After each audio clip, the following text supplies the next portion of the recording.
List the factors to be considered while selecting a particular memory type. जो हमारी computer memories होती हैं वो एक हायरार्की में, एक पिरामिड के हायरार्की में रिप्रेजेंट की गई होती हैं। वो क्या फैक्टर्स को कॉमन रख करके उनको डिवाइड किया गया है, इसको हम देखेंगे एक डायग्राम के थ्रू। पहले तो हम डायग्राम बनाते हैं एक, जिसके थ्रू ये क्लियर होगा कि क्या क्या फैक्टर्स काम कर रहे हैं मेमोरीज पे, एक डिफरेंट ग्रुप्स ऑफ मेमोरीज पे क्या फैक्टर्स काम कर रहे हैं, एक इंडिविजुअल मेमोरीज पे क्या फैक्टर्स काम कर रहे हैं, वो चीज़ हम देखेंगे। ये रहा हमारा पिरामिड, जिसके थ्रू मेमोरीज को डिवाइड किया गया है। ठीक है,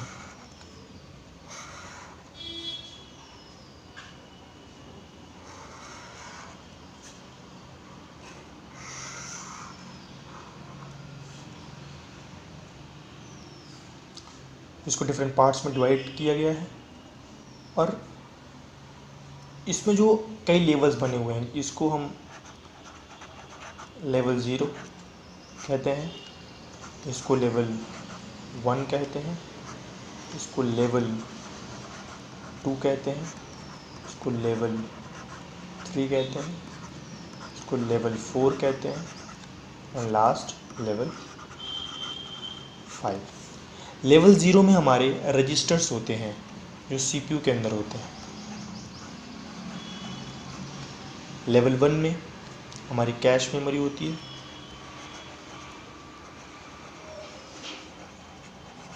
जिसको हम SRAM भी बोलते हैं। लेवल 2 में हमारी रैम होती है, जिसको हम क्या बोलते हैं, DRAM भी कहते हैं। लेवल 3 में मैग्नेटिक डिस्क होती है, मैग्नेटिक डिस्क। लेवल 4 में हमारी ऑप्टिकल डिस्क होती है एंड लास्ट लेवल 5 में हमारा मैग्नेटिक टेप होता है। अब कुछ ऐसे फैक्टर्स काम करते हैं जिनकी वजह से ये जो सारी मेमोरीज हैं इनको अलग अलग ग्रुप में डिवाइड किया गया है। वो फैक्टर्स क्या हैं? उन फैक्टर्स वो मेन तरह से अगर देखा जाए मेनली 3 फैक्टर्स काम करते हैं। एक हमारा कॉस्ट हो गया, एक स्पीड हो गया एंड स्टोरेज। इन 3 फैक्टर्स पे मेमोरीज को डिवाइड किया गया है। एक्सेस टाइम पर भी डिवाइड किया गया है। एक्सेस टाइम वो हम देखेंगे एक्सेस टाइम होता क्या है आगे। अगर हम कॉस्ट की बात करें तो जैसे जैसे हम पिरामिड के बेस से ऊपर की तरफ बढ़ते जाते हैं वैसे वैसे हमारी मेमोरीज की कॉस्ट इंक्रीज होती जाती है। जैसे हम मैग्नेटिक टेप से ऑप्टिकल डिस्क पे आए तो मैग्नेटिक टेप का जो कॉस्ट होगा वो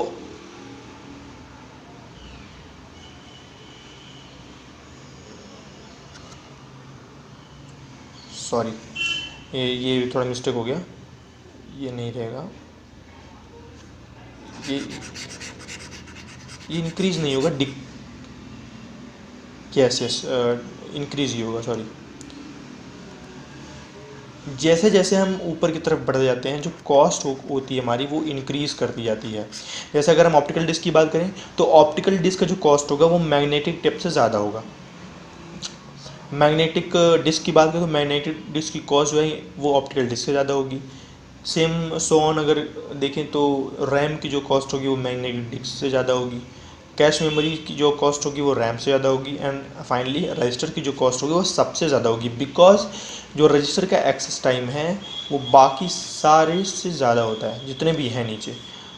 और अगर बात करें स्पीड की बात करें, जैसे जैसे हम बेस से ऊपर की तरफ बढ़ते जाते हैं स्पीड बढ़ती जाती है, इंक्रीजिंग इन स्पीड, इधर इंक्रीज इन कॉस्ट।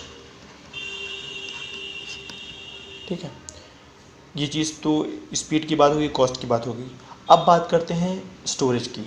जैसे जैसे हम ऊपर से नीचे आते जाते हैं, ठीक है, स्टोरेज बढ़ता जाता है, इंक्रीजिंग इन स्टोरेज। रजिस्टर का स्टोरेज बहुत ही कम होता है, कैश मेमोरी का इससे थोड़ा सा ज़्यादा होता है। रैम की बात करें तो कैश मेमोरी से थोड़ी ज़्यादा स्टोरेज होता है इसमें। मैग्नेटिक डिस्क की बात करें तो रैम से काफ़ी ज़्यादा होता है। ऑप्टिकल डिस्क की बात करें तो मैग्नेटिक डिस्क से भी ज़्यादा होता है स्टोरेज।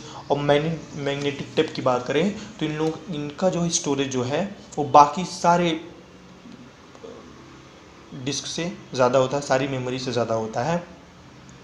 ये तो कुछ फैक्टर्स हैं जो काम कर रहे हैं मेमोरीज हायरार्की में, इसीलिए इनको हायरार्की में डिवाइड किया गया है। बिकॉज डिफरेंट अलग एक इंडिविजुअल, अगर हम मेमोरी की बात करें तो वो अपना एक अलग अस्तित्व रखती है उसका। अगर हम बात करें तो वो अपने से ऊपर से ज़्यादा स्टोरेज रखेगी, ठीक है, और अपने से नीचे से कम स्टोरेज रखेगी।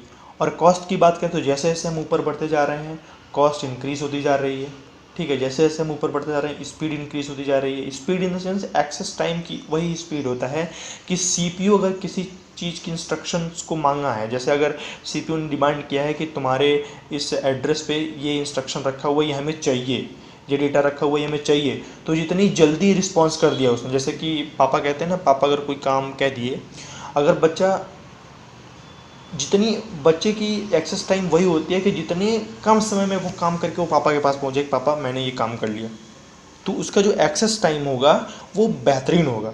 तो रजिस्टर का जो एक्सेस टाइम होता है बाकी सारे की तुलना में वो बेहतरीन होता है, ठीक है। इसीलिए ये ऊपर ताज की तरह लगा हुआ है, ठीक है। ये तो हमारा डिस्कसिंग पार्ट हो गया। अब हम चलते हैं थ्योरेटिकल पार्ट की तरफ। तो हमारा थ्योरेटिकल पार्ट ये रहा। Computer memories are organised in hierarchy.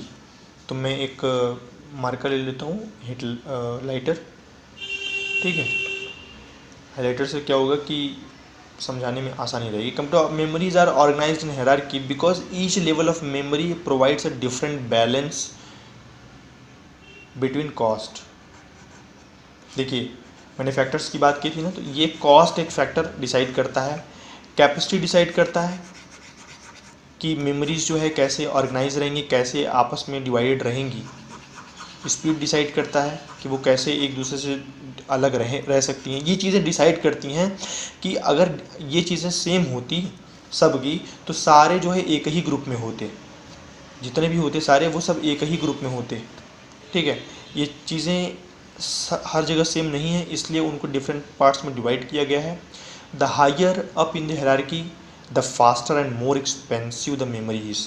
जो मैंने पहले बात बताई कि जो हायरार्की में सबसे ऊपर है वो सबसे एक्सपेंसिव है, सबसे कॉस्टली है, क्योंकि उसका एक्सेस टाइम ज़्यादा होता है। While the lower down in the hierarchy the slower and less expensive the memory is. जबकि जो नीचे बैठे हुए हैं, जो नीचे हैं, जैसे मैग्नेटिक टेप हो गया, उनका जो है एक्सपेंसिव वो बहुत कम, मतलब ज़्यादा कॉस्टली नहीं होते।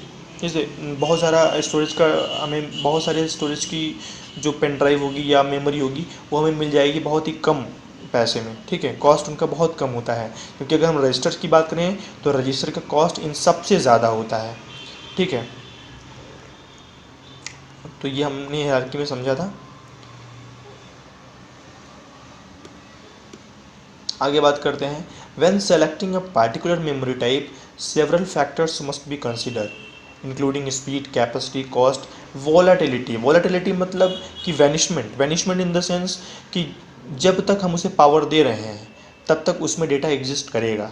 जैसे ही पावर देना बंद किया यूज़र, वैसे ही डेटा वहाँ से समाप्त हो जाएगा, डेटा ख़त्म हो जाएगा, ठीक है। बाकी एंड एक्सेस टाइम मैंने बता ही दिया, जितने समय में कम समय में वो रिस्पॉन्स करता है उसका एक्सेस टाइम उतना ही कम होता है। For example cache memory is very fast but has limited capacity.